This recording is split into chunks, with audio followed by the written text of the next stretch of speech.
सो जय हिंद everyone, welcome back to the channel. So ये है आपका पार्ट 2 ऑफ यूनिट 1।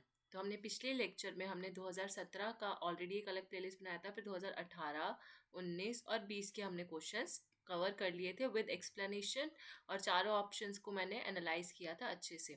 आज हम कोशिश करेंगे कि 2021 से लेकर 2025 तक सारे क्वेश्चंस विद एक्सप्लेनेशन जो भी यूनिट 1 से आए हैं वो हम कवर कर सके। सो लेट्स बिगिन। तो यहाँ पे हमने पिछले लेक्चर में छोड़ा था 2021 दिसंबर के क्वेश्चन से हम स्टार्ट कर रहे हैं आज। ठीक है। सो यहाँ पे आपके पास क्वेश्चन है, we are witnessing the end of history as such that is the end point of man's ideological evolution. तो ये किसने बोला होगा? एंड ऑफ हिस्ट्री किसकी बुक है आपको पता है? फ्रांसिस फुकुयामा की। तो इसका करेक्ट आंसर क्या होगा? Francis Fukuyama. चाहे आपको स्टेटमेंट नहीं समझ आया, लेकिन फ्रांसिस फुकुयामा ने ये बोला था कि जब लिबरलिज्म आ जाएगा, वो लिबरल आइडियोलॉजी को बहुत सपोर्ट करते थे, तो वो एंड ऑफ हिस्ट्री है। इसके बाद कोई और आइडियोलॉजी आने के चांसेस ही नहीं है, क्योंकि यही सबसे इंपॉर्टेंट आइडियोलॉजी है। तो यहाँ पे जो आइडियोलॉजी की बात हो रही है वो लिबरल आइडियोलॉजी, लिबरलिज्म की बात हो रही है कि मैनकाइंड का जो एवोल्यूशन है वो इस हद तक होगा। जब लिबरलिज्म हम अचीव कर लेंगे तो एंड ऑफ हिस्ट्री हो जाएगा, मतलब फिर और कोई आइडियोलॉजी आने के चांसेस नहीं होंगे। और यहाँ पे लिखा हुआ है वेस्टर्न लिबरल डेमोक्रेसी।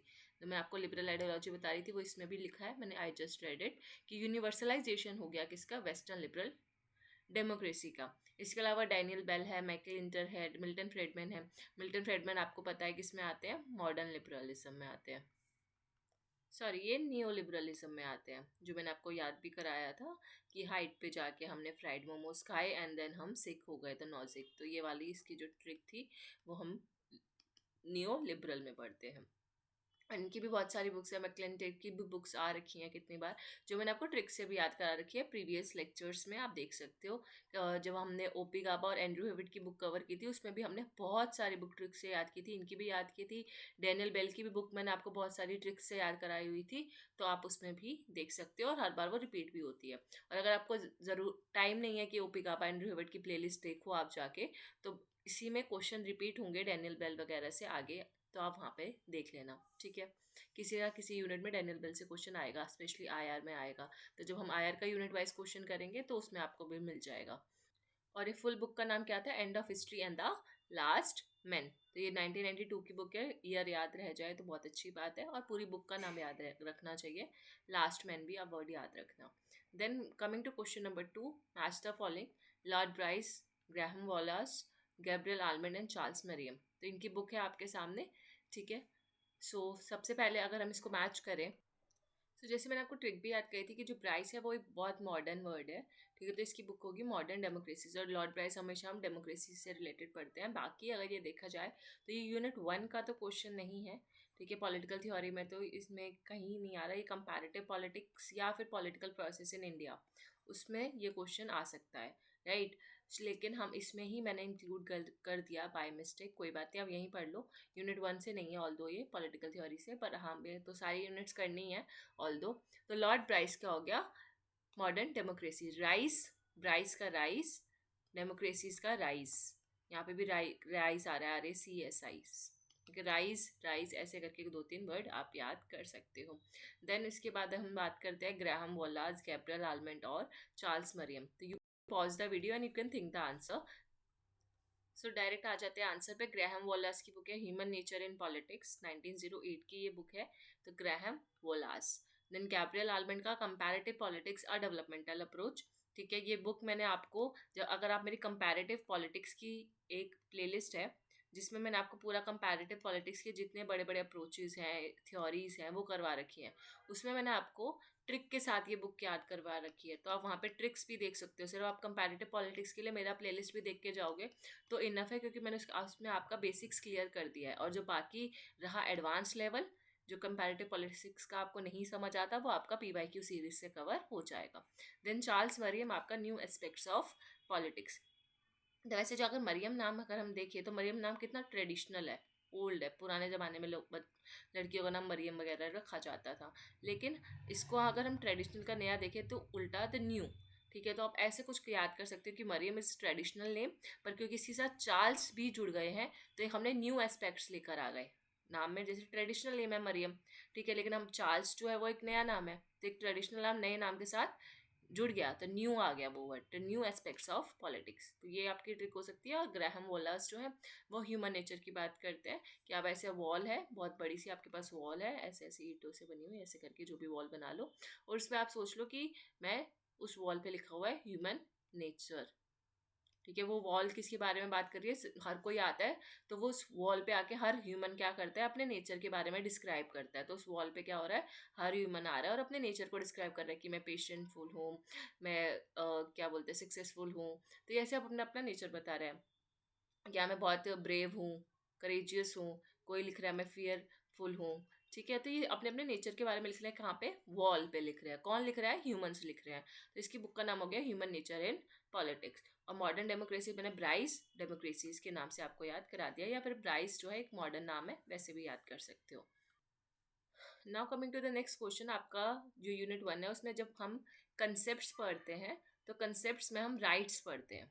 ठीक है, जैसे लिबर्टी इक्वालिटी पढ़ते हैं वैसे राइट्स भी पढ़ते हैं। तो यहाँ से ये क्वेश्चन आ रखा है कि grants of right has no concern with social interest. ठीक है, कि क्या अगर हम किसी को उसके अधिकार दें, राइट्स ग्रांट करें, तो उसका सोशल इंटरेस्ट से कुछ लेना देना नहीं है, उसका सोसाइटी से या सोसाइटी के हित से कोई लेना देना नहीं है। क्या ये सही है? तो ये ऑब्वियसली गलत स्टेटमेंट है। राइट्स हमें दिए जाते हैं ताकि हम सोशल इंटरेस्ट, सोसाइटी को फ़ायदा हो और सोसाइटी के हित में हम काम कर सकें। फिर दूसरा बोलता है ये क्योंकि ट्रू पूछा है। ठीक है, अब ये मल्टीपल ऑप्शन वाला क्वेश्चन नहीं है, इसमें सिर्फ ऑड वन आउट करना है। Then rights are selfish claims, तो ये भी गलत है कि सेल्फिश तो नहीं होते। राइट्स इसलिए दिए जाते हैं ताकि आप खुद को प्रोटेक्ट कर सको, और राइट्स सरकार द्वारा दिए जाते हैं कि अगर आप सेल्फिश राइट्स, कभी कभी क्या होते हैं, आपको एक कंस्ट्रेंट भी पैदा करते हैं कि आपका राइट है freedom of speech and expression का, लेकिन उसमें कहीं ना कहीं आप सरकार के खिलाफ freedom of speech and expression use नहीं कर सकते। तो ये आप राइट्स आपको सेल्फिश तो नहीं बनाता, राइट्स की वजह से आप दूसरों के लिए भी काम कर सकते हो और अपने राइट्स का भी इस्तेमाल कर सकते हो। तो ये सेल्फिश नहीं होगा क्योंकि ये नेगेटिव है, और राइट्स हमारा एक पॉजिटिव वर्ड आता है। देन बी ऑप्शन अगर हम देखें तो no rights can be given to a man against the social interest. अब ये जो है ए ऑप्शन और बी ऑप्शन आपस में कॉन्ट्राडिक्टरी है, तो दोनों में से एक तो पक्का सही होना ही चाहिए। यहाँ पे मैंने बोल दिया कि राइट सोशल इंटरेस्ट से कोई लेना देना नहीं है, तो ये गलत है। और यहाँ पे लिखा है कि हाँ राइट्स का सोशल इंटरेस्ट से लेना देना है, मतलब एक स्टेटमेंट जो है घुमा फिरा के दे रखी है। मतलब आप बोल सकते हैं इसको ट्रिकी इंग्लिश, लेकिन अगर इंग्लिश को अगर आप हिंदी अनुवाद देखो तो ये एक पॉजिटिव स्टेटमेंट है। बाकी तीनों स्टेटमेंट जो है नेगेटिव है। डी स्टेटमेंट भी नेगेटिव है कि rights can have anti social character, वही ए वाले से ही मिलता जुलता, मतलब जो ए बात बोल रहा है वही सेम स्टेटमेंट डी भी बोल रही है, लेकिन उसके बस शब्दावली अलग कर दी गई है। जैसे बोलते हैं ना, एक बात को बोलने के 10 तरीके होते हैं, तो वही ये 10 तरीके लिखे हुए हैं, एक ही बात को 3-4 तरीके से लिखा हुआ है। और यहाँ पे लिखा है ऐसा कोई भी मानव अधिकार नहीं है जो सोशल इंटरेस्ट के खिलाफ दिया गया हो। तो ये सही बात है, इसका हिंदी अनुवाद ये सही बैठता है। तो इसका कोई एक्सप्लेनेशन की जरूरत नहीं है। बी ऑप्शन इज राइट कि rights are essential for every individual, कि हर इंडिविजुअल के लिए राइट्स बहुत ज़रूरी है, लेकिन कोई भी राइट हम सरकार हमें ऐसा राइट नहीं देगी कभी भी जिसका इस्तेमाल हम सोशल इंटरेस्ट या सोसाइटी के हित के अगेंस्ट जाके हम कर सकें। तो ये बात सही है, इजी क्वेश्चन था। Then coming to the next question, who among the following are not the supporters of positive liberty. Positive liberty में हमेशा आपको एक ट्रिक से याद कराती हूँ, पॉजिटिव नेगेटिव पॉजिटिव नेगेटिव। तो हमारी जो क्लासिकल लिबरलिज्म था वो नेगेटिव होता है, जो बात करते हैं नेगेटिव लिबर्टी की। नेगेटिव मतलब क्या, स्टेट के लिए नेगेटिव। जो पहली बार सुन रहे हैं उनको तो बहुत अच्छा लगेगा ये ट्रिक, और जो जिन्होंने ऑलरेडी देखा है तो you can skip this part. And then modern liberalism, modern liberalism बात करते हैं पॉजिटिव की, और फिर नियो लिबरलिज्म आता है, फिर से वो नेगेटिव। तो पॉजिटिव मतलब क्या, स्टेट के लिए पॉजिटिव। स्टेट के लिए पॉजिटिव मतलब स्टेट जो है इंटरफेयर कर सकता है। अब यहाँ पे मैंने आपको स्ट्रिक बताया था कि कौन कौन से थिंकर आते हैं यहाँ पे। मिल ने ग्रीन कलर की लस्सी बनाई। कौन सी मिल, क्योंकि हमारी मॉडर्न है, ये मॉडर्न लिबरलिज्म है, तो एक मॉडर्न मिल थी, मॉडर्न मिल में ग्रीन कलर की लस्सी बनाई जाती थी। तो मॉडर्न से हमें याद रखें कि मॉडर्न लिबरलिज्म है, और इसके 3 थिंकर है, मिल, ग्रीन और लस्की। ठीक है, तो अब यहाँ पे आ गया लस्की, यहाँ पे आ गया ग्रीन, दोनों आ रहे हैं। लॉक नहीं आएगा, बेंथम नहीं आएगा। हमारी जो अगर स्टोरी भी अगर हम याद करें, ट्रिक याद करें, तो ट्रिक में हमें ए और सी सुनाई दे रहा है, तो option number B is the right answer. तो ये ट्रिक है क्योंकि बहुत सारे फैक्ट्स होते हैं और हम उसको ट्रिक से याद कर सकते हैं। और यहाँ पे आई डोंट नो बी और डी क्यों दिया हुआ है, क्योंकि यहाँ नॉट पूछा है क्या, एक सेकेंड, नॉट, हाँ नॉट पूछा है, तो ए और सी सही है, तो बी और डी हमारा क्या होगा, सही आंसर होगा, क्योंकि not the supporters of positive liberty. A और सी सपोर्टर हैं तो बी और डी होगा। यही हमारे मार्क्स जो है कट जाते हैं। देखो जैसे अभी मेरे साथ हुआ कि मेरे को आंसर सही पता था, फिर भी मैं बी पे टिक कर रही, और ऑप्शन क्या होना था, इसके बाद वाला सी होना था आई गेस, नहीं सी, हाँ सी ऑप्शन था, लेकिन मैंने क्या कर दिया, अभी जल्दी जल्दी में बताने के चक्कर में ए और सी पे टिक कर दिया। तो मेरे को क्या आंसर तो सही आता था, फिर भी मेरी नेगेटिव मार्किंग हो गई। और कभी ऐसा होता है कि एक क्वेश्चन से भी जीआरएफ रह जाता है, और वो ऐसे ही क्वेश्चन होता है जो हम सिली मिस्टेक कर देते हैं। तो अभी मैंने सिली मिस्टेक करी, आपको नहीं करनी, आपको हमेशा नॉट इनकरेक्ट देखना है, ठीक है। Then how was early liberalism characterised by C B Macpherson.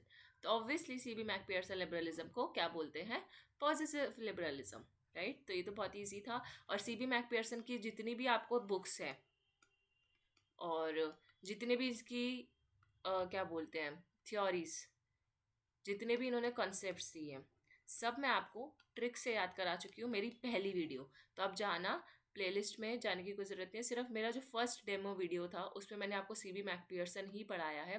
तो जब आप मेरे यूट्यूब चैनल पे जाओगे और ओल्डेस्ट वीडियो में जाओगे, वहाँ पे बस और फिल्टर आते हैं, फिल्टर में ओल्डेस्ट वीडियो कर देना, तो सबसे पुरानी वीडियो जो मेरी 1 साल पुरानी वीडियो है जिसमें मैं स्मार्ट बोर्ड पे पढ़ा रही हूँ आपको, तो उसमें मैंने सारे ट्रिक से आपको सीबी मैकपियर्सन याद करा रखा है। तो आप वहाँ से पढ़ लेना। तो इससे सीबी मैकपियर्सन ने आज के बाद जितने भी क्वेश्चन आएंगे वो गलत नहीं होंगे। वो ऐसा नहीं है कि सिर्फ ट्रिक से मैंने याद कराया, मैंने उसके कॉन्सेप्ट समझाए भी हैं। वहाँ पे मैंने ये समझाया कि पॉजिटिव लिबरलिज्म क्यों बोलता है, ये पॉजिटिव वर्ड क्यों यूज़ करता है, वो भी बताया, ठीक है। बाकी जो मेन वर्ड है जो इसके लिए जाने जाते हैं वो है पोजेसिव इंडिविजुअलिज्म, क्योंकि लिबरलिज्म को ही जानबूझ के यूज़ किया गया इस क्वेश्चन को बनाने के लिए, क्योंकि हर बार हमें पता होता है अच्छा सीबी मैकपियर्सन पोजेसिव इंडिविजुअलिज्म की बात करता है, बहुत लोगों ने रटा हुआ होता है, लेकिन यहाँ पे लिबरलिज्म वर्ड डाल के घुमा दिया। अब एक बात बताओ, लिबरलिज्म क्या इंडिविजुअलिज्म की बात नहीं करता? लिबरलिज्म सबसे इंपॉर्टेंट किसकी बात करता है, इंडिविजुअल की लिबर्टी की। तो वही लिबरलिज्म बोलो या इंडिविजुअलिज्म बोलो, एक कोई गल है, सेम ही बात है। तो वही वर्ड इसने घुमा दिया। और बुक का नाम भी यही है, political theory of possessive individualism. तो ये बुक भी याद करना। आपका जो क्रिएटिव बच्चा है, आपको समझ नहीं आएगा मैं क्रिएटिव बच्चा क्यों बोल रही हूँ, क्योंकि वो आपने ट्रिक नहीं देखी होगी। सी बी से क्रिएटिव, सी से क्रिएटिव, बी से बच्चा। तो हमारा जो क्रिएटिव बच्चा है वो बहुत पॉजिटिव है, ठीक है। और बाकी ट्रिक्स के लिए you can watch the video.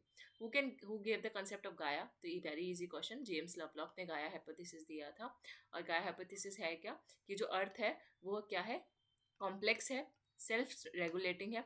अब अर्थ में कुछ भी दिक्कत आती है, फ्लड आते हैं, ठीक है, या ग्रीनरी नाश हो गई उसकी ज़्यादा पानी की वजह से, ग्रीनरी ख़त्म हो गई, तो हमें क्या वहाँ पे बड़े बड़े अमेजोन के जंगलों में जाकर के हम पानी वगैरह देते हैं, बड़े बड़े जंगलों में हम उसको पानी देते हैं, खाद देते हैं, नहीं ना। तो वो सेल्फ रेगुलेटिंग होता है। अर्थ में खुद में इतनी कैपेसिटी है कि वो खुद ख़राब होके खुद ठीक भी हो सकता है, ऑल्दो उसको एक टाइम पीरियड लगता है। तो उसको ह्यूमन इंटरफेरेंस ना भी हो तब भी ह्यूमंस, बिना ह्यूमन इंटरफेरेंस के लिए अर्थ अपनी जो क्या है जिंदगी है उसको खुद सस्टेन कर सकता है, इसलिए अर्थ को यहाँ लिविंग बीइंग बोला गया है। और गाया मतलब क्या होता है, लिविंग बीइंग से रिलेटेड, ठीक है। या गाया यहाँ पे अर्थ के लिए यूज हुआ है बेसिकली, एंड कि और ये कि अर्थ एक लिविंग बीइंग है, implying that the prospects for the mankind are closely linked to whether the species helps to sustain threatened or planetary ecosystem। कि क्या जो वहाँ की स्पीशीज़ हैं, जो वहाँ पे रहने वाले कीड़े मकोड़े हैं, जानवर हैं, वही अर्थ को दोबारा से रीलिव करने में मदद करते हैं, कभी कोई एक्सक्रीटा के थ्रू, और अपने पर यहाँ माइग्रेशन होता है तो वहाँ से वो सीड्स वगैरह लेके बर्ड्स आ जाती हैं, तो उन सबसे वो ये स्पीशीज़ उनको हार्म भी करती है कभी कभी अर्थ को, और यही स्पीशीज़ उसको सस्टेन करने की भी हेल्प करती है। तो अगर इसका एक पॉजिटिव साइड है तो नेगेटिव साइड भी है। तो जो जेम्स लवलॉक आपको बता रहे हो, इसका नाम बहुत यूनिक है। यूनिक क्या, आपको रिलेटेबल या बहुत ट्रेंडिंग सा नाम है, जो आप लव वगैरह वर्ड यूज़ करते हो, लवलॉक, है ना।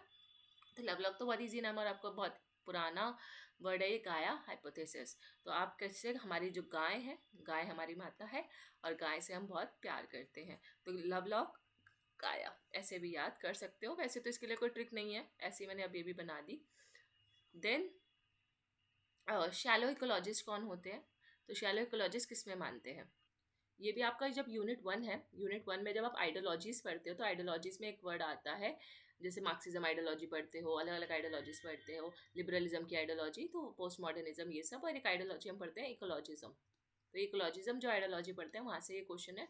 2 तरीके के होते हैं, deep ecology and shallow ecology. Shallow मतलब कि बहुत नैरो थिंकिंग रखने वाले मतलब एंथ्रोपोसेंट्रिक, कि जो बोलते हैं कि ह्यूमन को वो सेंटर में रखते हैं, और जो भी हमें करना है, अगर हमें इन्वायरमेंट को भी बचाना है ना, तो हमें ह्यूमंस को ध्यान में रखना है। ये मैंने आपको कल के लेक्चर में भी बताया था, पिछले लेक्चर में 2017 से लेकर जब हम 20 के क्वेश्चन सॉल्व कर रहे थे तो उसमें। एंड डीप इकोलॉजी, कि जो भी करो इन्वायरमेंट को सेंटर में ध्यान में रखते हुए करो। पहले इन्वायरमेंट के बारे में सोचो, फिर ह्यूमन के बारे में। ये बोलते हैं अगर पेड़ भी लगा रहे हो तो पहले ह्यूमंस को बारे में सोचो। अच्छा, ह्यूमंस अगर हम पेड़ लगा रहे हैं तो क्या इसका फ़ायदा ह्यूमंस को मिलेगा? हाँ मिलेगा, तो चलो पेड़ लगा लेते हैं क्योंकि ह्यूमंस को फ़ायदा होगा। तो यही दोनों में फ़र्क है। ऑल तो दोनों ही इन्वायरमेंट को प्रोटेक्ट करने की बात करते हैं, तभी तो इकोलॉजी में पढ़ रहे हैं ना। दोनों ही इन्वायरमेंट को प्रोटेक्ट करना, कंजर्व करना, प्रिजर्व करना, दोनों ही बात करते हैं, लेकिन उनका जो मोटिव है वो अलग है बस। तो shall ecologist health and prosperity of people की बात करते हैं, राइट। एंटी ग्रोथ होते हैं, क्या ग्रोथ के खिलाफ होते हैं? ये नहीं। सस्टेनेबल ग्रोथ की बात करते हैं, यस। इकोसेंट्रिक होते हैं, तो ये इकोसेंट्रिक नहीं होते। इकोसेंट्रिक तो मैंने आपको बताया डीप इकोलॉजिस्ट होते हैं। जो एक सेंट्रिक मतलब क्या हो गया? जो इन्वायरमेंट को सेंटर में रख के काम करे, और ये तो ह्यूमन को सेंटर में रख के काम कर रहे हैं, तो इकोसेंट्रिक नहीं होंगे। और ये एंटी ग्रोथ भी नहीं होती, बल्कि ये तो ग्रोथ को फेवर करते हैं। ग्रोथ को क्यों फेवर करते हैं? कि ताकि इकोनॉमिक डेवलपमेंट हो सके समाज का, क्योंकि ये ह्यूमन को सेंटर में रख के सोच रहे हैं। तो ह्यूमन को सेंटर में रख के सोच रहे हैं मतलब वो क्या करेंगे? ग्रोथ की बात करेंगे कि ठीक है, इन्वायरमेंट को बचाने से क्या हो रहा है? ग्रोथ होगी। तो ये एंटी ग्रोथ नहीं होते। तो हमारा करेक्ट आंसर होगा ए और सी। तो मल्टीपल ऑप्शन होंगे शायद इसमें, राइट। तो ये रहा ए एंड सी। और इसका एक्सप्लेनेशन मैं आपको ऑलरेडी दे चुकी हूँ, वही सारी बातें यहाँ लिखी हुई है। इनमें से कौन सा जो है पॉजिटिव लिबरलिस्ट है? अब आप इजीली बता दोगे। जो मैंने आपको अभी थोड़ी देर पहले कहानी बताई, ग्रीन कलर की लस्सी, और लस्सी में यहाँ पे आपके पास एक ही वर्ड आ रहा है, मिल भी नहीं है इसमें, तो ये। और बाकी तीनों क्या है? मैंने आपको बताया था कि एफ ए हाइक थे, और क्या करा था उन्होंने? हाइट पे जाके क्या खाए थे? फ्राइड मोमोज खाए थे। फिर वो जिग से सिख। ये भी मैंने आपको लिबरलिज्म की एक वीडियो है, उसमें ये पूरा लिबरलिज्म की तीनों चीज़ें, क्लासिकल लिबरलिज्म, मॉडर्न लिबरलिज्म और नियो लिबरलिज्म, उसके अंदर जितनी भी थिंकर्स आते हैं उन सब की बुक्स, उन सब के आइडियाज़, सब ट्रिक से याद कराए हुए हैं। बस आपको लिबरलिज्म सर्च करना है और मेरे चैनल पे, ठीक है। या फिर मैं लिंक डिस्क्रिप्शन में डाल दूंगी इसका, कोई ठीक है। अगर आपको नहीं भी मिले तो लिंक में डिस्क्रिप्शन में मिल जाएगा, देख लेना, ठीक है। हर्बर्ट स्पेंसर भी नेगेटिव लिबर्टी के सपोर्टर है, ठीक है। सो यहाँ पे आ जाएगा आपका, क्योंकि स्पेंसर मतलब हमने बताया था कि स्पेंसर मतलब सेंसर, और सेंसर उसी चीज़ पे लगाया जाता है जो नेगेटिव होती है। तो वैसे ट्रिक होगी कि सेंसर नेगेटिव, स्पेंसर भी नेगेटिव। तो लास्की एक ही थिंकर बचे, and Laski is the correct answer. Green, Hobhouse, लस्की, Tony, ये सारे पॉजिटिव लिबरल हैं। मेन तो तीन ही हैं, मिल, ग्रीन और लस्की। उसके अलावा हॉबहाउस और टोनी भी हैं, कि हमने जो लस्सी थी वो घर घर जाके बेची, मतलब हाउस में भेजी, हाउस में बेची। तो हॉबहाउस भी आपको वैसे याद रह जाएगा। बाकी इसकी कोई ट्रिक नहीं है, RS20 याद रह गए तो it's good, otherwise it's okay. Okay चलो आंसर देखिए आपको, कोई नहीं। Not the basic feature of post modernism. कल मैंने आपको मॉडर्निज्म वर्सेस पोस्ट मॉडर्निज्म का डिफरेंस बताया था पिछले लेक्चर में, जब हम पार्ट 1 कर रहे थे यूनिट 1 का। तो अगर जिसने नहीं देखा तो वो देख लेना, मैं दोबारा यहाँ नहीं बता रही हूँ। डीकंस्ट्रक्शन में मानते हैं, राइट।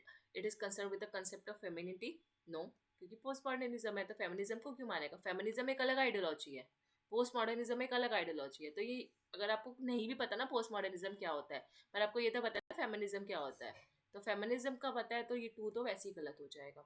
देन ये इंटरनेशनल रिलेशंस की थ्योरी जो है, अब हमें ये नहीं देखना कि चलो ये 2 गलत है तो छोड़ दो, बाकी तीनों भी याद कर लो, ठीक है। ऐसे होता है इसमें, ताकि आपको ये आइडियोलॉजी अलग से किसी नोट्स में ना पढ़नी पड़े। इससे रिलेटेड जितनी भी बातें हैं मैंने आपको कल के लेक्चर में और आज के लेक्चर में पता चल गई। डीकंस्ट्रक्शन जैक्वस डेरिडा कल बताया था। देन ये क्या करते हैं, 2 चीज़ें और याद रखो, ये चैलेंज करते हैं इंटरनेशनल रिलेशंस की एक्सेप्टेड थ्योरी को।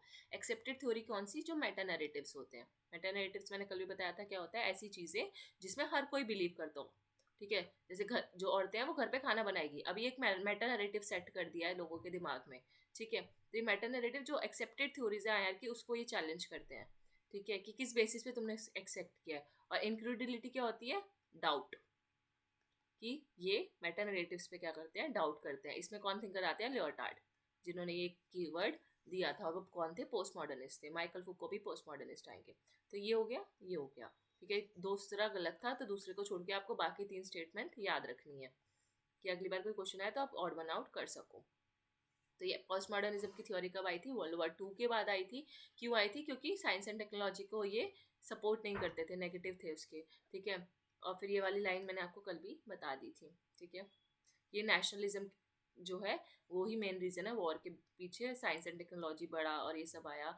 तुमने अपने नेशनलिज्म का इनडायरेक्ट रिलेशन कैसे है कि हमने क्या किया, पेट्रियाटिक हो गए हम, बहुत देश, मतलब क्या बोलते हैं उसको, देशभक्त टाइप्स। तो हमें नेशनलिज्म की जब भावना आई तो हमने क्या करा, वॉर करना शुरू कर दिया कि नहीं ये तो हमारा देश है तो हम इसके लिए क्या करेंगे, वॉर करेंगे, ठीक है। तो जब भी नेशनलिज्म आता है तो वॉर होता है। इसलिए जो पोस्ट मॉडर्निज्म है ये इंटरनेशनलिज्म में मानते हैं कि आप ना एक पूरे के पूरे अर्थ को एक परिवार की तरह मानो, तब कोई वॉर नहीं होगा। हर कोई कंट्री को एक जैसा देखो, ठीक है। अब हम नेशनलिज्म में की भावना में आके क्या करते हैं, दूसरे को अपने से इंफीरियर मानने लग जाते हैं और ये बोलते हैं कि नहीं ये तो हमारा देश है, ये इससे हमारा दुश्मन है, ये हमारा दुश्मन है, ये सारे हमारे आसपास की कंट्रीज हमारे दुश्मन है, और हम ही नेशनलिज्म की भावना आ जाती है। तो ये उनका कहना था किसका, पोस्ट मॉडर्निज्म का। और जब से साइंस एंड टेक्नोलॉजी आई है तब से इन्होंने क्या करा है, बेड़ा गर्क कर रखा है हर चीज़ का, वॉर वगैरह साइंस एंड टेक्नोलॉजी से वजह से शुरू हुआ है। साइंस एंड टेक्नोलॉजी किसमें थी, मॉडर्निज्म में थी। तो इसलिए मॉडर्निज्म को खिलाफ बोलते हैं, इसलिए हम इसको पोस्ट मॉडर्निज्म बोलते हैं कि जब मॉडर्निज्म आया उसके बाद क्या हुआ, उसके बाद भी तो वर्ल्ड वार हुए, तो वैसा। अब इसमें पूछा गया है कि जो मार्क्सिज्म थ्योरी है, सॉरी थ्योरी नहीं, आइडियोलॉजी है, मार्क्सिज्म आइडियोलॉजी, उसको टोटलिटेरियन डॉक्ट्रिन किसने बोला था। टोटलिटेरियन डॉक्ट्रिन मतलब ऐसी डॉक्ट्रिन जिसमें पूरी तरीके से उनका टोटलिटेरियन मतलब टोटल से आप ले लो कि टोटल कंट्रोल उन्हीं का हो, किसका, स्टेट का, ठीक है। कोई भी काम हो रहा है, चाहे आपका सोशल लाइफ है, पॉलिटिकल लाइफ है, और दैट मैटर पर्सनल लाइफ है, पूरा कंट्रोल किसका होता है उसमें, स्टेट का होता है। मतलब यहाँ पे बुर्जुआजीज की बात हो रही है, स्टेट तो नहीं था, बुर्जुआजीज की, कि हर एरिया में चाहे वो बुर्जुआजीज, इन सब के जो वर्कर्स हैं यानी कि प्लोरिट्रेट, उनकी चाहे social, political, personal, economic, for that matter, इन सब की जितनी भी इकोनॉमिक पर्सनल जो भी इश्यूज हैं, लाइफ है, वो कौन कंट्रोल कर रहा है, बोर्जुआजीज। तो इसे टोटल कंट्रोल है। तो ये बहुत नेगेटिव बात बोली गई है मार्क्सिज्म के बारे में। तो किसने बोली है, इसलिए आपको पता है दो ही थिंकर्स ऐसे हैं इसमें से, आप खुद पॉज करो वीडियो और सोचो, then resume the video. And the correct answer is Karl Popper. Totalitarian thinker है, उन्होंने ऑलरेडी मार्क्स को टोटलिटेरियन बोला था, प्लेटो को टोटलिटेरियन बोला था, राइट। एंड उसकी इनकी एक बुक थी open society, open society and its enemies, हाँ, open society and its enemies, जहाँ तक मुझे याद है यही बुक थी। एंड मैंने आपको कार्ल पॉपर भी एक अलग से वीडियो में करा दिया है, जब आप वीडियो देखोगे रिसर्च मेथोडोलॉजी का, या फिर आई गेस कोई एक पर्टिकुलर वीडियो प्लेलिस्ट है, जैसे मेरे चैनल पे अगर आप आओगे, जैसे यूनिट वाइज पीवाईक्यू एनालिसिस अभी चल रहा है, इंडियन पॉलिटिकल थॉट की पूरी प्लेलिस्ट रेडी है।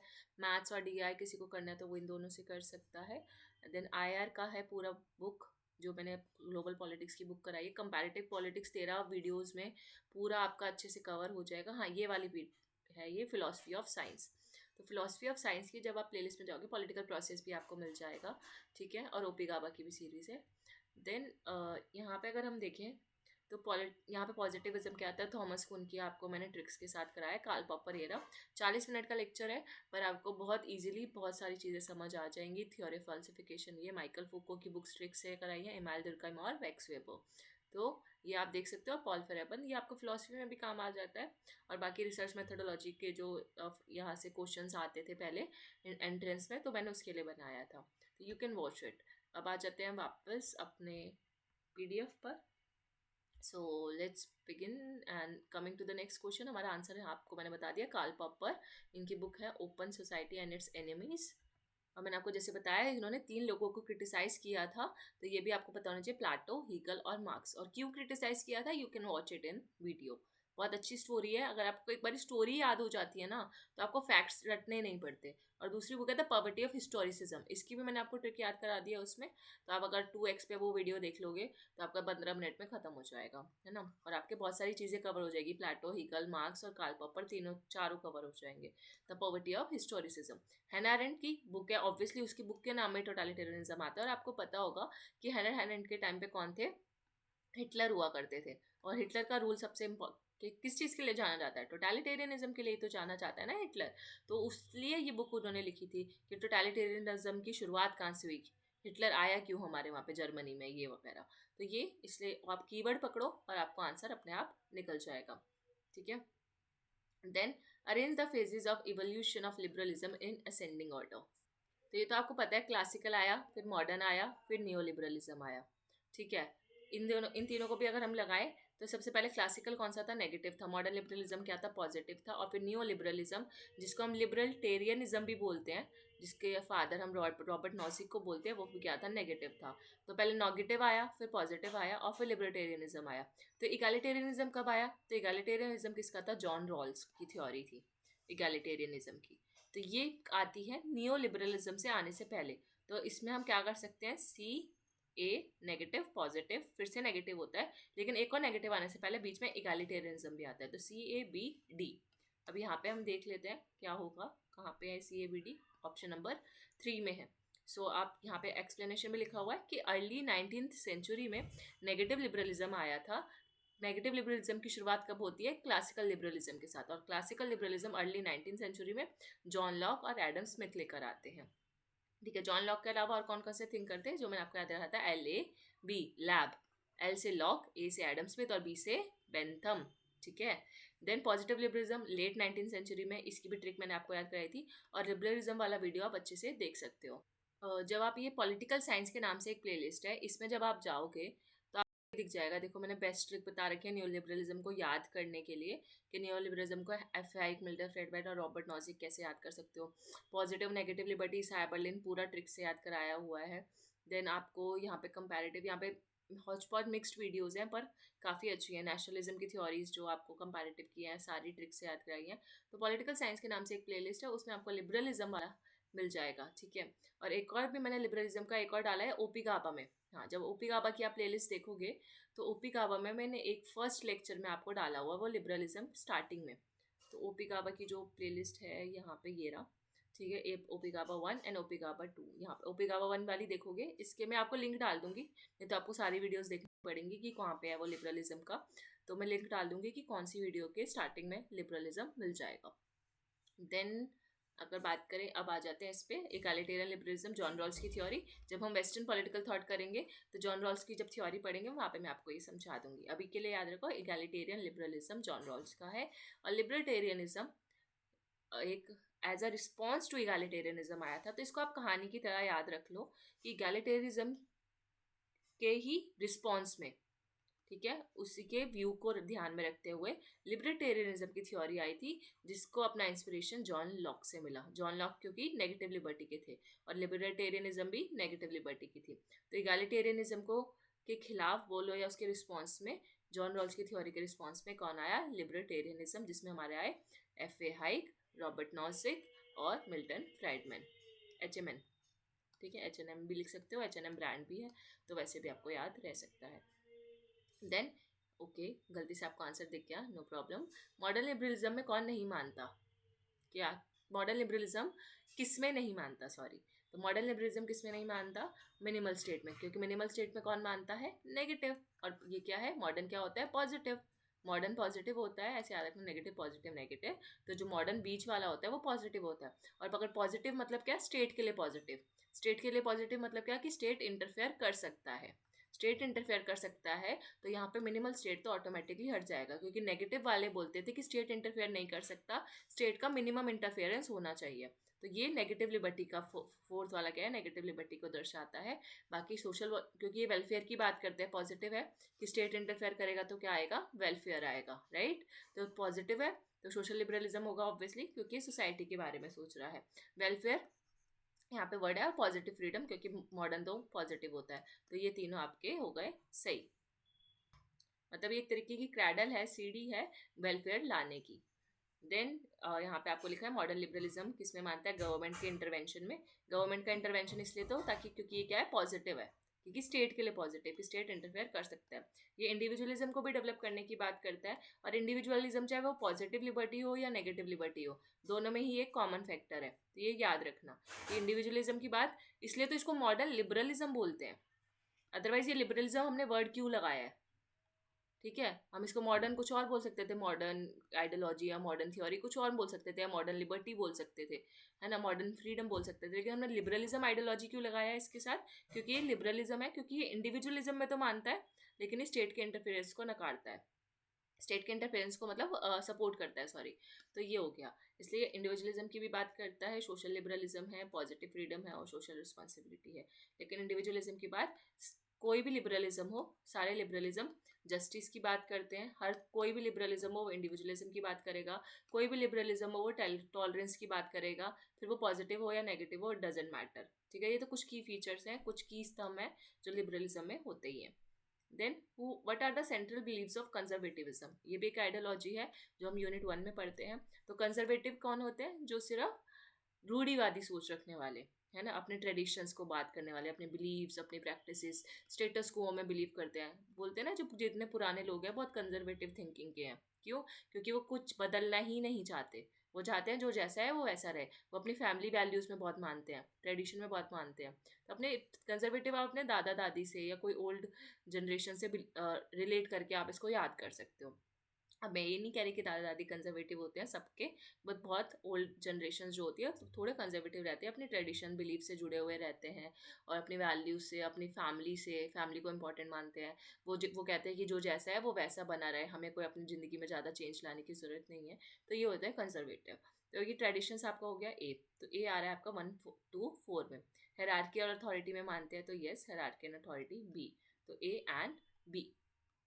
और किस में नहीं मानते वो भी याद रख सकते हो कि सोशल डार्विनिज्म, सोशल लिबरलिज्म में नहीं मानते, क्योंकि सोशल लिबरलिज्म खुद में ही एक अलग आइडियोलॉजी है और कंजर्वेटिविज्म इस आइडियोलॉजी के एकदम विपरीत काम कर रहा है। लिबरल तो हो गया ना, लिबरल है, ठीक है, लिबरल सोच रखने वाले। कंजर्वेटिव बहुत कंजर्वेटिव सोच रखने वाले।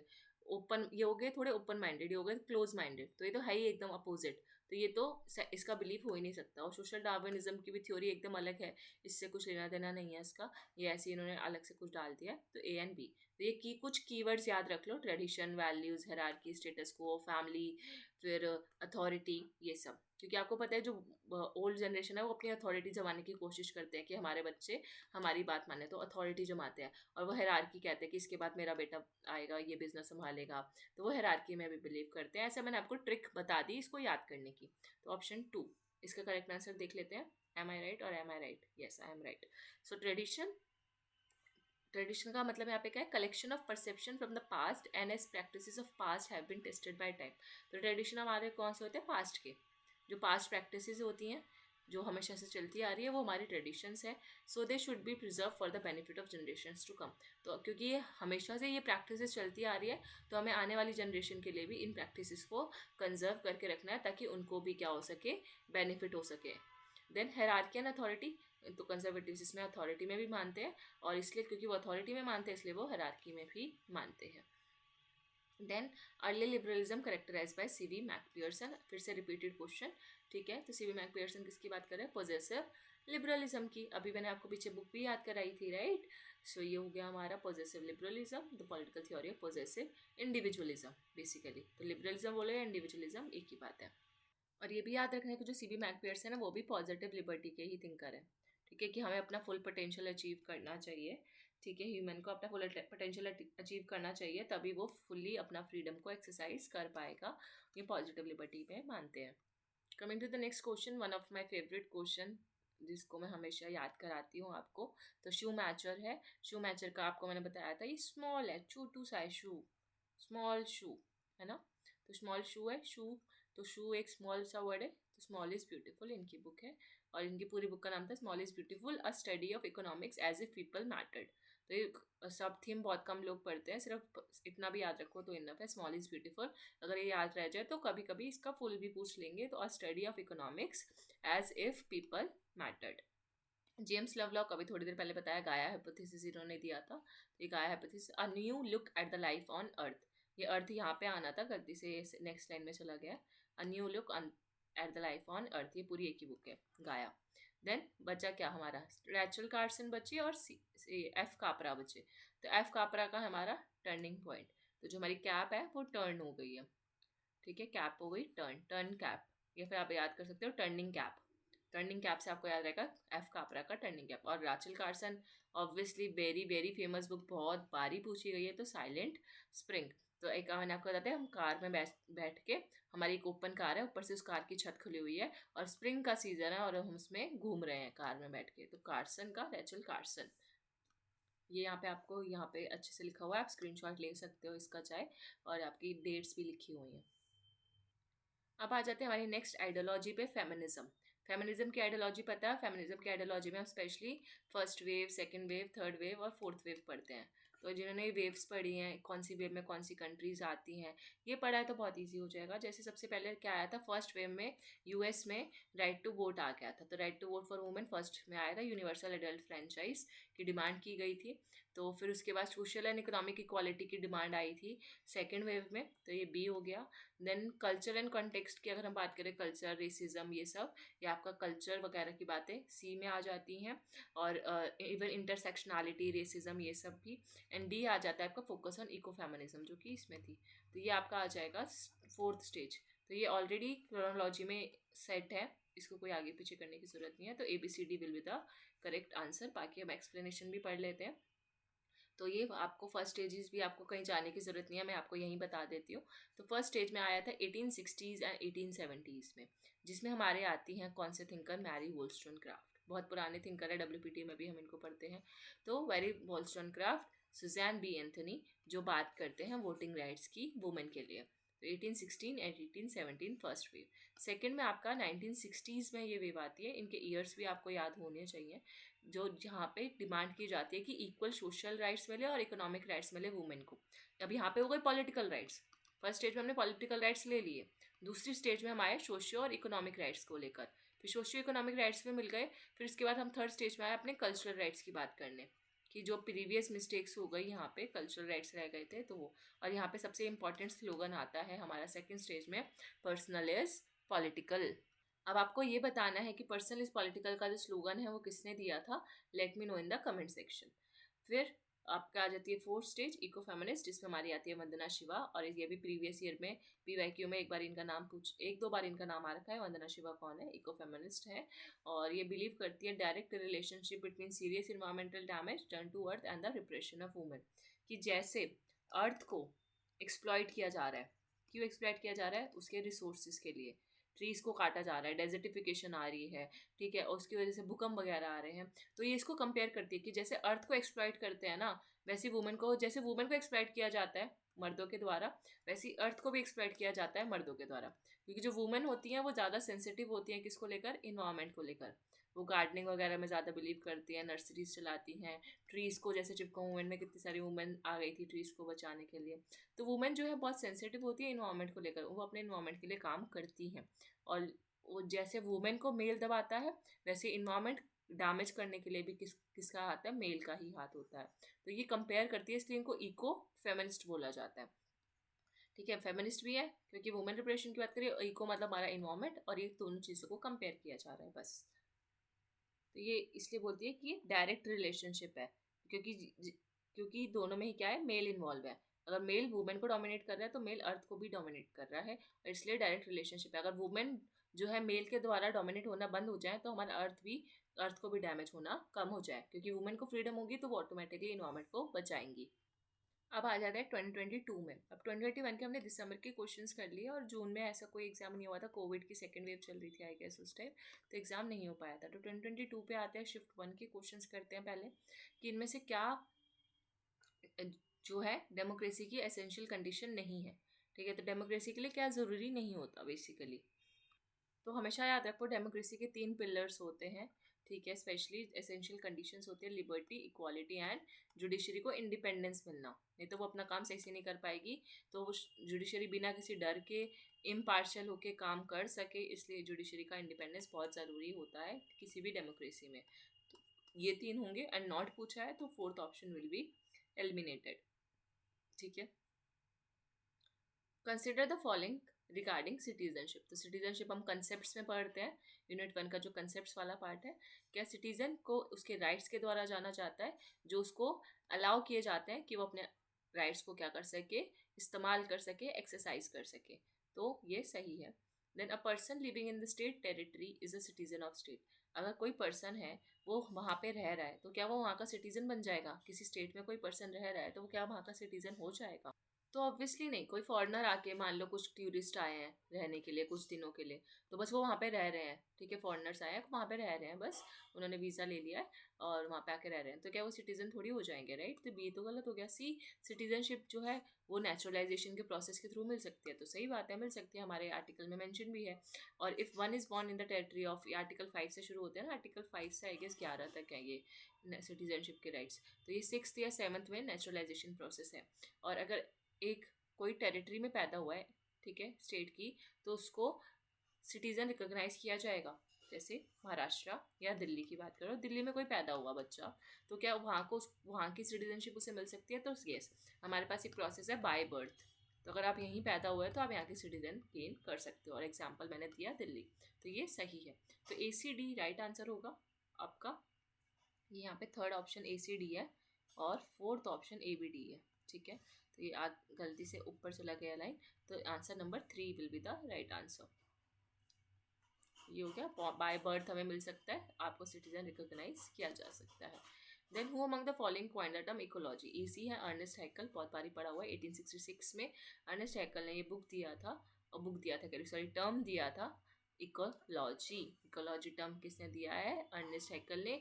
डेट भी दो, बहुत बारी डेट भी पूछी गई है, तो ये याद रखना कि अर्नेस्ट हैकल ने 2 छक्के मारे थे और छक्का मारा और उसने दिया इकोलॉजी टर्म, ठीक है, 2 छक्के मारे, सिक्सर मारा है मतलब क्रिकेट में, एंड उन्होंने 2 छक्के मार के ये टर्म दिया था इकोलॉजी।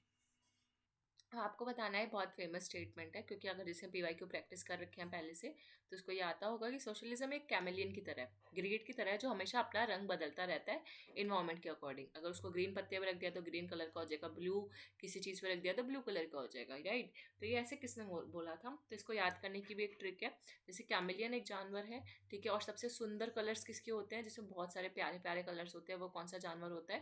वो होता है मोर, ठीक है। यहाँ पे कलर्स की बात हो रही है, कलर्स में अगर सबसे ब्यूटीफुल जानवर देखो तो वो मोर होता है, और यहाँ पे आ रहा है म्यूर, तो म्यूर, मयूर, मयूर मतलब मोर, ठीक है। तो आप ऐसे याद कर लो कि कैमेलियन है, कैमेलियन अपने रंग बदल रहा है, और रंग भी सबसे सुंदर किसके होता है? मयूर के, मतलब मोर के होते हैं। तो राम से मेयर ने ये डेफिनेशन बोली है, आई होप आप भूलोगे नहीं।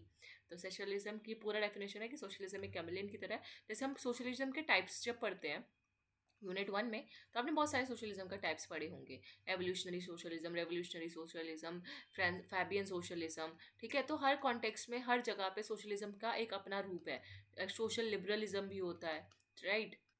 फिर गिल्ड सोशलिज्म, ठीक है, ये सब हमने पढ़ा हुआ है, ओपी कावा की सीरीज में भी मैंने पढ़ाया था, और वैसे भी किसी वीडियो में आई गेस पढ़ा रखा है। तो ये क्या है? ये रामसिमर बोलते हैं। तो मैंने आपको समझा दिया कि हर लेवल पे आपको सोशलिज्म वर्ड सामने लगा हुआ मिलेगा, लेकिन हर किसी का जो महत्व है वो अलग अलग होगा, ठीक है। सो एवोल्यूशनरी सोशलिज्म आपको पता है, रेवोल्यूशनरी में मार्क्सिज्म वाला सोशलिज्म आ जाएगा, क्लास स्ट्रगल आ जाएगी। एवोल्यूशन में मतलब आप ग्रेजुअल स्ट्रगल धीरे धीरे करके सोशलिज्म ला रहे हो। तो ये उन्होंने इस कॉन्टेक्स्ट में बोला था कि जो स्ट्रीट कमर्स होते हैं, क्लब वाले लोग होते हैं, उनके लिए सोशलिज्म क्या है? क्लास वॉर की तरह। क्लास वॉर यानी कि रेवोल्यूशनरी सोशलिज्म है, जैसे मार्क्सिस्ट बोलते हैं। जो इंटेलेक्चुअल्स हैं बहुत, उसके लिए रेड कलर रिप्रेजेंट करते हैं इंटेलेक्चुअल के लिए, कि एक रेड शॉर्ट है विद 20।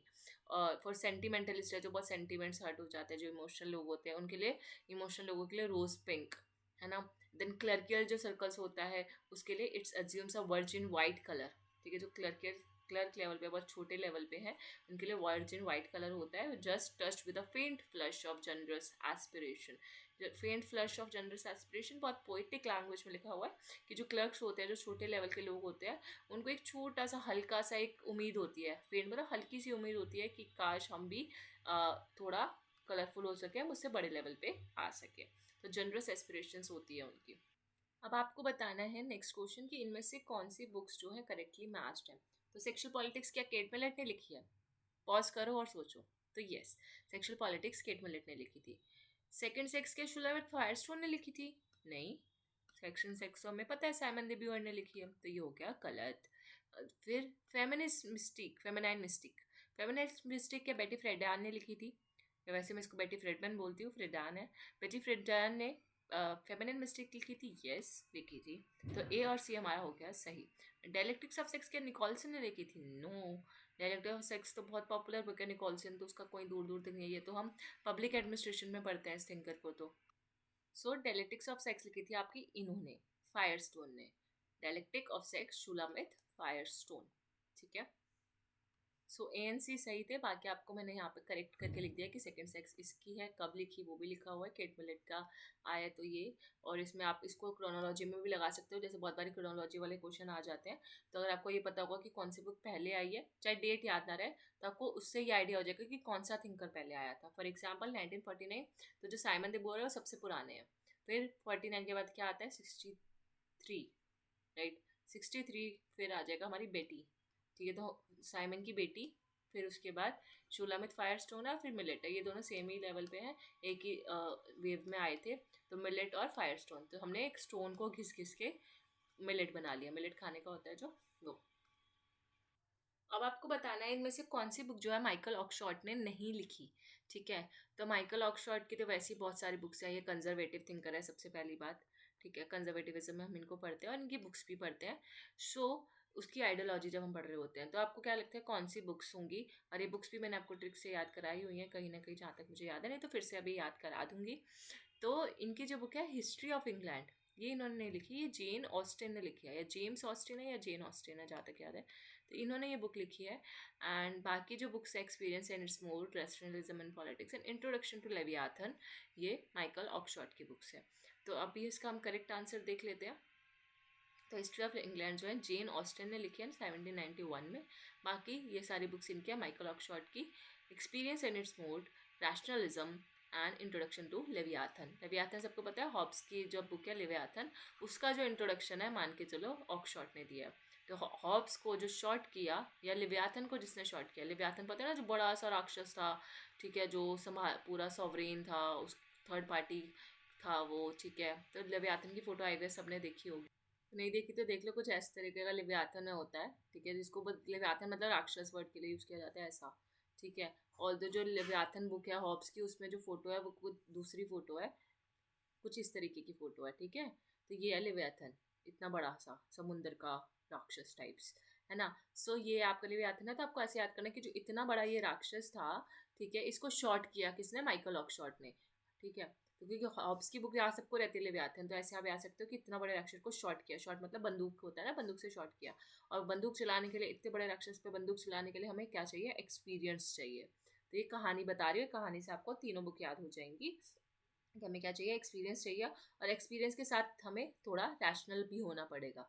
ऐसा नहीं कि आपने बिना सोचे समझे कहीं पे भी बंदूक चला दी। आपको रैशनल होके सोच समझ के, इतना बड़े राक्षस को आप मानने जा रहे हो, तो आप में रैशनैलिटी तो होनी चाहिए। तो आपने शॉर्ट किया है किसको, लेवियाथन को।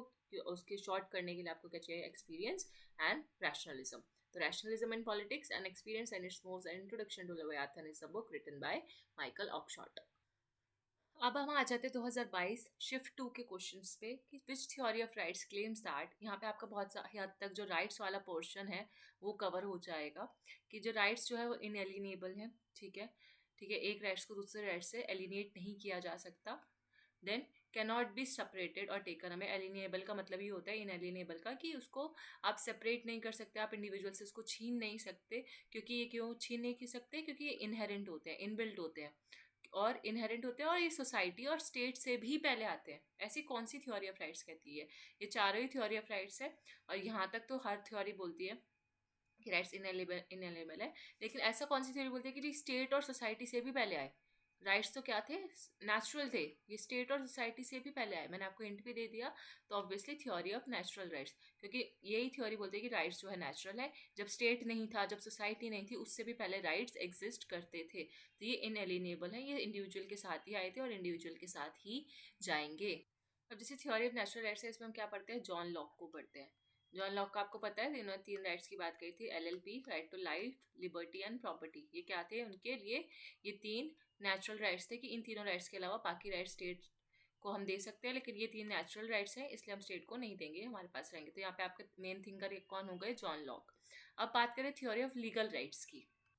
सो थ्योरी ऑफ लीगल राइट्स बोलती है कि पहले स्टेट आया, सोसाइटी आई, फिर सोसाइटी और स्टेट ने मिलकर क्या किया, कानून बनाए, और कानून ने हमें क्या दिया, राइट्स, ठीक है। तो ये इसका फॉर्मेट ऐसा चलता है। यहाँ पे उल्टा है, यहाँ पे ऐसा है कि जितने भी राइट्स आएंगे यहाँ पे आ जाएंगे आपके civil rights, political rights, social rights. मतलब जो आज के टाइम पे हमें जितने भी राइट्स मिलते हैं वो कैसे मिलते हैं, लॉ के द्वारा मिलते हैं। लॉ में उन राइट्स की बात है तब हमें मिलते हैं। और ये थ्योरी बोलती है कि सब कुछ है लीगल, मतलब लॉ, सब कुछ लॉ के अराउंड हो रहा है।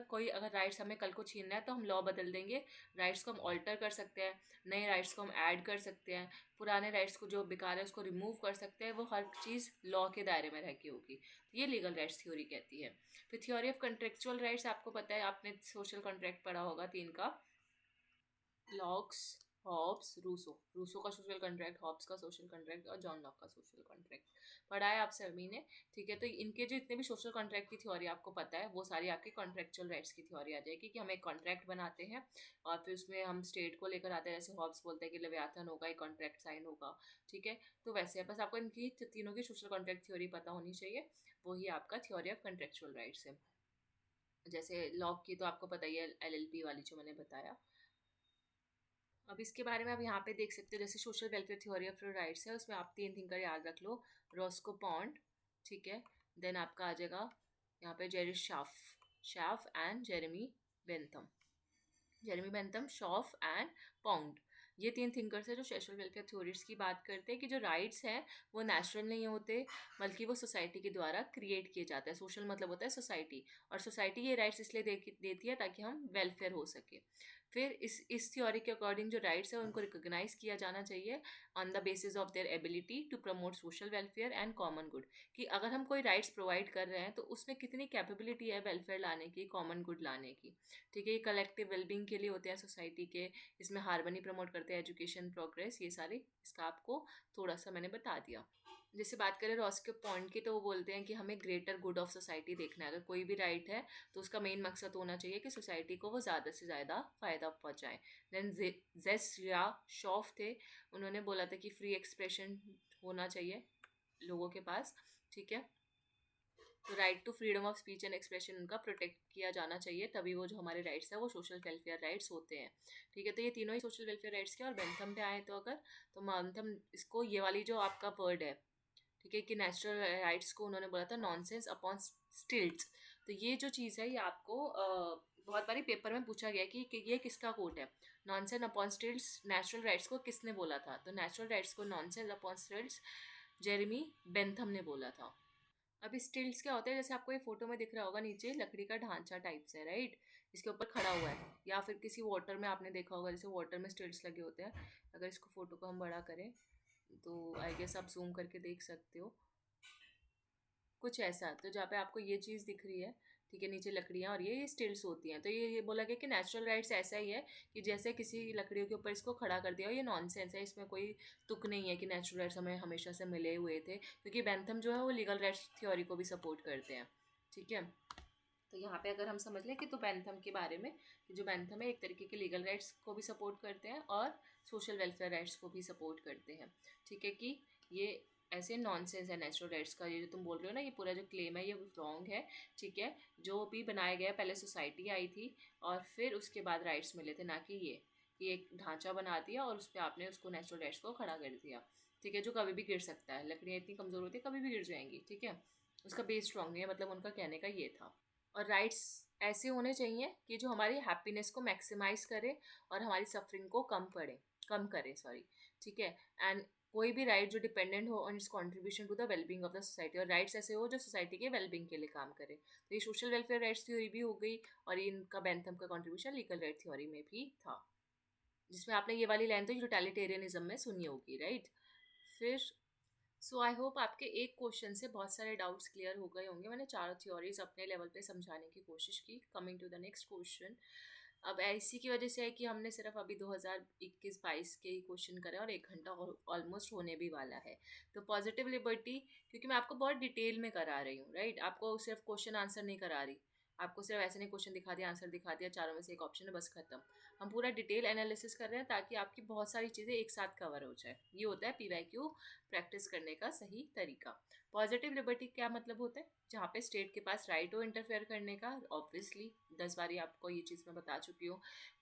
People should get out there and do whatever they want. ये भी सही है कि लोग कुछ भी कर सकते हैं क्या पॉजिटिव लिबर्टी में?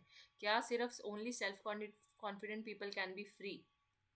कुछ भी तो नहीं कर सकते। क्या सिर्फ उन्हीं लोगों को फ्री रहने का अधिकार है जो खुद के सेल्फ कॉन्फिडेंट हो।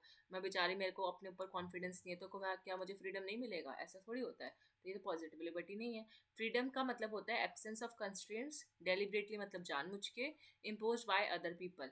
ठीक है, कि हमें जो दूसरे लोग हम पे कंस्ट्रेंट्स लगाना चाहते थे, कंस्ट्रेंट्स होते हैं आपके रिस्ट्रिक्शंस, ठीक है, तो क्या उनका रिस्ट्रिक्शंस को अगर हम हटा दें, जानबूझ के जो हम पे रिस्ट्रिक्शन लगाए जाते हैं उसको हटा दें, तो वो क्या फ्रीडम होगा? क्या वो पॉजिटिव लिबर्टी है? नहीं, वो नेगेटिव होता है। सो ये आ गया हमारा पहला ऑप्शन। ऑब्वियसली इसमें मल्टीपल चॉइस नहीं था, सिर्फ इसमें एक ऑप्शन सेलेक्ट करना था।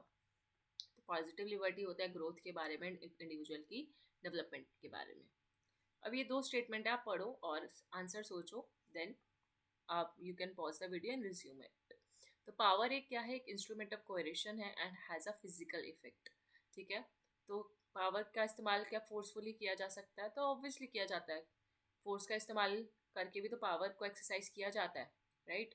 और ये इसका फिजिकल इफेक्ट भी होता है, क्योंकि पावर फिजिकली भी होती है और एक पावर मेंटल पावर भी, मेंटली हम डोमिनेट करते हैं अपने पावर के थ्रू और फिजिकली भी डोमिनेट करते हैं पावर के थ्रू। तो ये दो स्टेटमेंट सही है।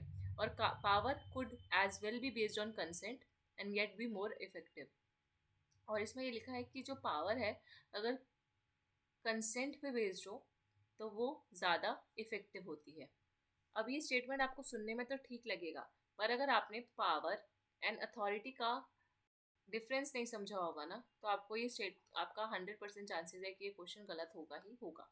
तो ये ऑप्शन 1 सही है और 2 फॉल्स है, क्योंकि यहाँ पे पावर की डेफिनेशन नहीं है, ये अथॉरिटी की डेफिनेशन है। ये अथॉरिटी और पावर का डिफरेंस समझना बहुत इंपॉर्टेंट है। और इसको मैंने आपको समझा रखा है। जब आप ओपी गाबा की ये वाली प्लेलिस्ट में जाओगे, जो सबसे पहले प्लेलिस्ट बनाई थी, इसका लेक्चर नंबर 9, यहाँ पे डिफरेंट पर्सपेक्टिव्स ऑन पावर, 1 घंटे का लेक्चर है पावर से रिलेटेड सब कुछ। मैंने उसके सारे थिंकर्स, इवन पावर का तो आप कॉन्सेप्ट कंपैरेटिव पॉलिटिक्स में भी पढ़ते हो, पॉलिटिकल थ्योरी में भी पढ़ते हो, प्लस मैंने ओपी गाबा में जब जितना सब कुछ था वो बता दिया है। और इवन यहाँ पे आपको लिखा होगा अथॉरिटी, इसका थंबनेल ही यही है, अथॉरिटी प्लस पावर। सो ये वो देख सकते हैं, authority equal to power plus legitimacy, तीनों के बीच में क्या डिफरेंस है।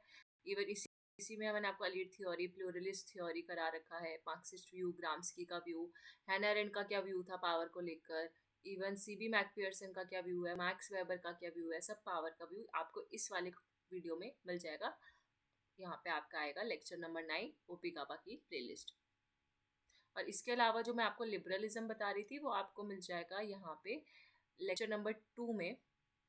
मैंने अभी अभी देखा, यहाँ लेक्चर 2 लिखा है, यहाँ पे लिखा लिबरलिज्म एंड मार्क्सिज्म की आइडियोलॉजी। तो यहाँ पे आपको पूरा लिबरलिज्म एंड मार्क्सिज्म समझ आ जाएगा 50 मिनट्स में। Now coming to the next question, आपको यहाँ एक्सप्लेनेशन में मिल गई है। अथॉरिटी जो है कंसेंट पे बेस्ड होती है और पावर जो है वो कोएर्शन और फिजिकल इफेक्ट का है। अभी आपका है रेक्टाफिकेशन वाला क्वेश्चन कि इकोफेमिनिज्म टर्म किसने दिया था। तो ये इकोफेमिनिज्म बहुत यूनिक सा टर्म है, इससे पहले किसी ने नहीं सोचा होगा कि हम फेमिनिज्म को इन्वायरमेंट से भी कनेक्ट कर सकते हैं। और इसका नाम भी इसलिए बहुत यूनिक सा है, वो है यूबॉन, और ई से शुरू हो रहा है और इकोफेमिनिज्म भी ई से शुरू हो रहा है। ठीक है, तो आप इसको थोड़ा सा कनेक्ट कर लो कि यूबॉन इकोफेमिनिज्म। ठीक है, बहुत यूनिक सा वर्ड है और यूनिक से नाम वाले बंदे ने ये वर्ड दिया है। और इकोफेमिनिज्म का मतलब मैंने आपको थोड़ी देर पहले बता दिया था कि यूबॉन ने इकोफेमिनिज्म जो टर्म दिया था 1974 में दिया था। जैसे इकोलॉजी टर्म अर्नेस्ट हैकल ने 1966 में दिया था, मैंने आपको बोला 2 छक्के मारे उसने। ठीक है, तो ये वाला डेट भी पूछ लेते हैं और कितनी बारी ये डेट भी पूछ लेते हैं कि इकोफेमिनिस्ट टर्म किसने दिया था या तो फिर कब दिया था। 74 में 7 चौके मारे थे इन्होंने, फेमिनिस्ट वालों ने कितने मारे हैं? 7 चौके मारे हैं। और वही सेम बात इसमें लिखी कि एक मेल ट्रेट होता है डोमिनेट करने का, जो कि हम नेचर को भी मेल डोमिनेट करते हैं और वुमेन भी जो ऑप्रेस्ड होती है वो मेल की वजह से होती है। देन यहाँ पे बात करें तो जो वर्ड इकोलॉजी है वो ग्रीक वर्ड ओइकोस से आया है, और जो नॉर्वेजियन फिलोसफर है अर्नेस्ट नास, उन्होंने इकोलॉजिज्म को 2 भागों में डिवाइड किया था, shallow ecology and deep ecology. तो जिसको नहीं पता, ये दोनों ही स्टेटमेंट करेक्ट है। Ecology word Greek word Eeco से आया था, किसने वर्ड दिया था? अर्नेस्ट हैकल ने दिया था, 1966 में दिया था। फिर ये अन्य नास जो थे वो डीप इकोलॉजी के लिए जाने जाते हैं, और इन्होंने ही डीप इकोलॉजी और शैलो इकोलॉजी में अंतर बताया था। मतलब डीप इकोलॉजी आए तो अन्य नास की है ऑब्वियसली, लेकिन डिवीजन भी इन दोनों ने किया था कि शैलो इकोलॉजी ये होता है, डीप इकोलॉजी होता है। इसका डिवीजन किसने किया है? अन्य नास ने किया है, तो याद रखना। और ये 1973 की बात है। जैसे 7 चौके हमने इको फेमिनिज्म में मारे, तो उससे सिर्फ 1 साल पहले अन्य नास ने भी नाश कर दिया था। किसका नाश कर दिया था?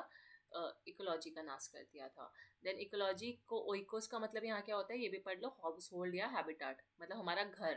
तो इकोलॉजी इन्वायरमेंट क्या है, आसपास के जो हमारा इन्वायरमेंट है वो भी तो हमारे घर की तरह है ना, कि उसी घर में हम एक अपना घर बना के रहते हैं इन्वायरमेंट में। तो हाउस होल्ड हैबिटाट होता है ओइकोस का मतलब। इकोफेमिनिज्म एक स्पेशल फीचर है किसका, साइलेंट वैली का, प्लेच मादा स्ट्रगल का, चिपको मूवमेंट का, या नन ऑफ दीज। तो आई होप आपको आंसर पता चल गया होगा। मैंने इको फेमिनिज्म का मतलब बता दिया। तो कौन सा ऐसा मूवमेंट था जिसमें वुमेन भी थी और इन्वायरमेंट भी था, ठीक है, और वो उससे चिपक गई थी, ठीक है, दोनों को ही डोमिनेटिंग था, तो ऑब्वियसली चिपको मूवमेंट। ठीक है, तो चिपको मूवमेंट बहुत एक अच्छा एग्जाम्पल है इको फेमिनिज्म को समझाने के लिए। ये नॉन वायलेंट एगिटेशन था 1973 का, जब हमको जो वहाँ की वुमेन्स थी उन्होंने ट्रीज को बचाने के लिए उनको हक कर लिया था और अपनी सोसाइटी के स्टेटस को भी प्रिजर्व करने की कोशिश की थी, अपने एटीट्यूड को चेंज करके अपने सोसाइटी के प्रति। Easy. Then who among the following are elements of liberalism. Liberalism तो मैं आपको अगर पढ़ रखा है तो अच्छी बात है, नहीं पढ़ा तो इस वीडियो से आप कर लेना अच्छे से। सो आ जाते हैं लिबरलिज्म। इंडिविजुअल के पास राइट है to develop its own personality. क्या ये सही है? Obviously. Then man rational creature है, लिबरल बोलते हैं yes. Society should not be plural and it believes in constitutionalism. तो society should not be plural is a negative statement also, यहाँ पे नॉट नहीं आना था तो ये सही हो जाता, तो ये स्टेटमेंट हो गया गलत। सोसाइटी शुड बी प्लूरल, ये सही स्टेटमेंट है अकॉर्डिंग टू लिबरलिज्म। ठीक है, प्लूरल सोसाइटी की वो बात करते हैं और कॉन्स्टिट्यूशनलिज्म में मानते हैं, क्योंकि लिबरलिज्म है तो मैंने आपको बताया था कॉन्स्टिट्यूशन की जो कॉन्स्टिट्यूशनल कि हम जब बनाते हैं तो कॉन्स्टिट्यूशन में हम लिबरल आइडियाज़ भी लेकर आते हैं। और जब कॉन्स्टिट्यूशनलिज्म की आप थ्योरी पढ़ते हो कंपैरेटिव वगैरह में, तो ऑब्वियसली हम लिबरलिज्म की बात उसमें करते हैं कि हमारा कॉन्स्टिट्यूशन कितना लिबरल है, वहाँ उसमें कितनी लिबरल आइडियोलॉजीज़ हैं। तो कॉन्स्टिट्यूशनलिज्म भी इसमें वो लिबरलिज्म कॉन्स्टिट्यूशनलिज्म में बिलीव करता है। So A, B and D will be the correct answer, answer number 4। And if we talk about the explanation, तो ये मेन टैलेंट्स है। इंडिविजुअलिज्म कीवर्ड है, फ्रीडम है, रीजन है, इक्वालिटी, कंसेंट, टॉलरेंस या toleration, constitutionalism and even justice. ये कुछ keywords है, इसको रट लो, याद कर लो, स्टोरी बना लो, ट्रिक बना लो, कुछ भी, पर आपको लिबरलिज्म के सारे कीवर्ड्स याद होने चाहिए। इंडिविजुअलिज्म, फ्रीडम, रीजन, क्योंकि वो मैन को रैशनल क्रिएचर मानता है इसलिए रीजन, इक्वालिटी की बात करता है, कंसेंट, टॉलरेंस, कॉन्स्टिट्यूशनलिज्म, सब कुछ। फिर सोशलिज्म की आइडियोलॉजी, सोशलिज्म इक्वालिटी की बात करता है, सोशलिज्म प्राइवेट प्रॉपर्टी को कलेक्ट करने की बात करता है। सो ऑब्वियसली नॉट, वो प्राइवेट प्रॉपर्टी की क्यों बात करेगा, सोशलिज्म तो सोसाइटी का है तो पब्लिक प्रॉपर्टी की बात करेगा ना, तो ये गलत। ए सही। Socialism stands for the elimination, अब बाकी तीन ही ऑप्शन है तो बी गलत हो गया, तो ए सी डी होना चाहिए इसका राइट आंसर 2। सोशलिज्म कंपटीशन को ख़त्म करने की बात करता है, क्यों? क्योंकि सोशलिज्म सोसाइटी के हित में बोल रहा है ना, तो हमेशा कंपटीशन की बात नहीं करेगा, वो कॉपरेशन की बात करेगा। कंपटीशन नेगेटिव वर्ड हो गया, ठीक है, कॉपरेटिव नहीं कॉपरेशन, ठीक है, collaboration for that matter. Then socialism capitalism को एलिमिनेट करता है, ऑब्वियसली कैपिटलिज्म एक अलग आइडियोलॉजी है, उसके वर्सेस में सोशलिज्म एक अलग है, तो सोशलिज्म कैपिटलिज्म के खिलाफ तो होता ही है, ये अपोजिट वर्ड्स है, तो ये भी सही, A C D will be the right answer. Then consider the following about post modernism. Post modernism के बारे में मैं आपको ऑलरेडी बहुत बारी बता चुकी हूँ। तो post modernism against traditionalism, no, ये तो ट्रेडिशंस को मैंने बताया था मानते हैं, सॉरी पोस्ट मॉडर्निज्म में मैंने कंजर्वेटिविज्म याद आ गया गलती से। पोस्ट मॉडर्निज्म ट्रेडिशनलिज्म के अगेंस्ट है, तो yes they are against traditionalism, ये कंजर्वेटिव्स के खिलाफ होते हैं पोस्ट मॉडर्निस्ट, ये ट्रेडिशनलिज्म के अगेंस्ट है, is a reaction against, is a reaction, sorry ये ट्रेडिशनलिज्म के खिलाफ नहीं है, मैंने ये गलत पढ़ लिया, एक तो मैंने इसको कंजर्वेटिव्ज्म से ही दिमाग में चल रहा था, तो वो चलो इसको दोबारा से पढ़ते हैं पूरा क्वेश्चन कि पोस्ट मॉडर्निज्म के बारे में क्या सही है। तो post modernism is a reaction against traditionalism, तो क्या ट्रेडिशनलिज्म से क्या याद आता है हमें? कंजर्वेटिविज्म। तो क्या कंजर्वेटिज्म के खिलाफ या कंजर्वेटिज्म के रिस्पॉन्स में या as a reaction to it post modernism आया था? तो नहीं, पोस्ट मॉडर्निज्म किसके रिएक्शन के अगेंस्ट आया था? यहाँ पे आना चाहिए मॉडर्निज्म, ठीक है, तब ये स्टेटमेंट सही होता है कि मॉडर्निज्म के against as a reaction post modernism की थ्योरी आई थी। तो ये अभी तो क्योंकि यहाँ पे ट्रेडिशनलिज्म लिखा था तो ये हो गया गलत। Then post modernism recognises pluralism, so yes, because मैंने आपको बता दिया प्लूरलिज्म की बात करता है, यूनिवर्सलिज्म की बात करता है, ये बहुत सब्जेक्टिव होता है, ये प्लूरलिज्म की बात करेगा तो बी सही। पोस्ट मॉडर्निज्म मेटा नैरेटिव्स को क्रिटिसाइज करता है, ऑब्वियसली मैंने लिखा था ना incredibility towards meta narratives Lyotard की थ्योरी, तो ये ऑब्वियसली मेटा नैरेटिव्स के अगेंस्ट है, तो बी और सी सही हो गया। And D criticise local narrative, तो लोकल नैरेटिव जैसा कोई उनकी थ्योरी में वर्ड ही नहीं था, मेटा नैरेटिव्स था हमेशा से हम पढ़ रहे हैं, तो बी और सी। इसका एक्सप्लेनेशन पढ़ लेते हैं, बहुत अच्छा एक्सप्लेनेशन है इसमें कि पोस्ट जो है, पोस्ट में पोस्ट मॉडर्निज्म में पोस्ट का मतलब होता है आफ्टर। पोस्ट मॉडर्निज्म एक बेस्ट अंडरस्टूड किया जा सकता है as a questioning of ideas and values, जिसमें हम आइडियाज़ को क्वेश्चन करते हैं, वैल्यूज़ को क्वेश्चन करते हैं।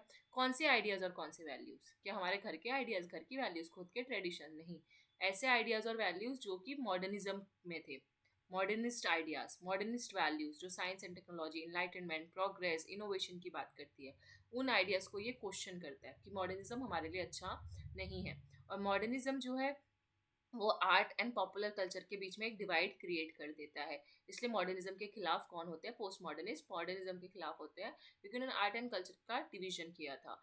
और like modernism, post modernism does not designate any one style of art and culture, क्योंकि मॉडर्निज्म सिर्फ एक ही तरीके के आर्ट एंड कल्चर में बिलीव करते हैं, लेकिन पोस्ट मॉडर्निज्म ऐसा बिलीव नहीं करते, वो डाइवर्सिटी में बिलीव करते हैं। ऑन द अदर हैंड और on the contrary, it is often associated with pluralism and abandonment of conventional ideas of originality and authorship। यहाँ पे बात हो रही है इट, यहाँ पे क्या है? पोस्ट मॉडर्निज्म है। पोस्ट मॉडर्निज्म प्लूरलिज्म से रिलेटेड है।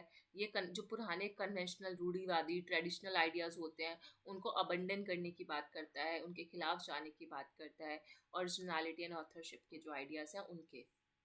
तो यहाँ पे कौन से कन्वेंशनल आइडियाज़ की बात हो रही है? दो कन्वेंशनल आइडियाज़ की बात हो रही है, और एक ओरिजिनलिटी वाला आइडिया, दूसरा ऑथरशिप वाला आइडिया। ऑथरशिप यानी यहाँ पे अथॉरिटी जो जमाते हैं, ठीक है। ओरिजिनलिटी यहाँ पे यानी कि साइंस एंड टेक्नोलॉजी का इनोवेशन हुआ था, ओरिजिनलिटी, ठीक है। अब 2023 में मार्च शिफ्ट 1 के क्वेश्चन पे हम आ जाते हैं, जो कि ऑलरेडी 1 घंटे का लेक्चर हो चुका है। तो 2023-24 में ऑलमोस्ट क्वेश्चंस एक ही क्वेश्चन आया था मुश्किल से पॉलिटिकल थ्योरी का।